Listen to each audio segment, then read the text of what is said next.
Ngayon nga ay November 26, araw ng Wednesday. At babayaran ko ngayon ang aking water bill at ngayong araw ang due date. Bali 1 linggo na pala ako laging maagang nagigising. Noong mga naunang linggo kasi ay nakaramdam ako ng sobrang pamimigat ng aking katawan. Bukod pa diyan, sakit ng ulo, batok at likod. Pansin ko din ang pamumutla ng aking mukha tuwing nananalamin ako. Dagdagan pa ng napakaraming buhok ang nalalagas. Kaya sabi ko hindi ito maganda, baka tuluyan akong bumagsak. Araw-araw ko kasing routine pagkagising sa umaga ay ang mag-cellphone. Wala naman akong kachat. Basta mag-scroll-scroll lang. Hihinto lang ako niyan sa pagsa-cellphone kapag kakain o di kaya mag-CR. Basta't kung wala akong maisipang gawin sa araw na yan ay ang pagsa-cellphone ang ginagawa ko hanggang maghapon.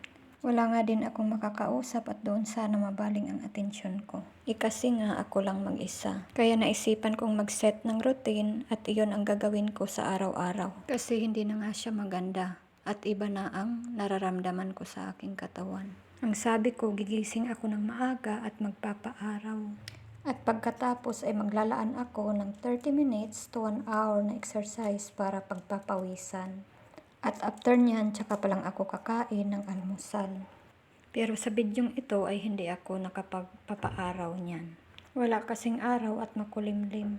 Kaya diretso na tayo sa pag-i-exercise. At naisipan ko din na need kong limitahan ang aking paggagamit ng cellphone. Ang natitira kong oras ay ilalaan ko lagi sa mga gawaing bahay.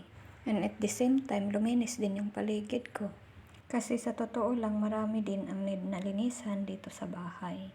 Kaya thankful kasi 1 linggo na nagagawa ko ang routine na ito. And yes, unti-unti ngang nawala ang sama ng aking pakiramdam. Mainam na rin ang maglinis-linis muna sa bahay habang wala pa akong trabaho. Nag-almusal na pala ako dito after kong mag-e-exercise. And then mayat maya ay maliligo na.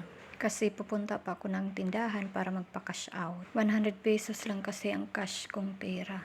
Yung makash out natin ay yun yung ibabayad natin sa tubig. Alam nyo ba na pagpunta ko sa tindahan na doon ako magka-cash out ay sirado. Kaya't naghahanap pa ako ulit ng tindahan na pwedeng mapag-cash outan. Kaya di ko na nabidyohan dito yung pagbayad ko ng bill. Pauwi na ako niyan after nagbayad. At magbubukas tayo ngayon ng parcel. Kasi pag uwi ko, ito yung bumungad sa gate kasama na yung bill ng aking kuryente. Ipag-deliver kasi ni Kuyang Rider dito sa bahay, wala ako.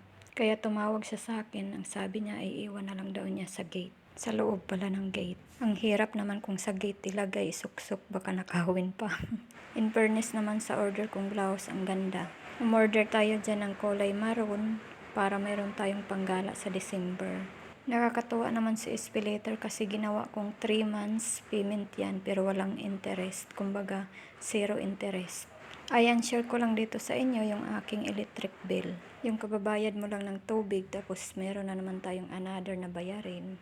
Maliit lang naman to pero para sa akin na wala pang trabaho, medyo mabigat. Kaya't ayan, isi-share ko lang.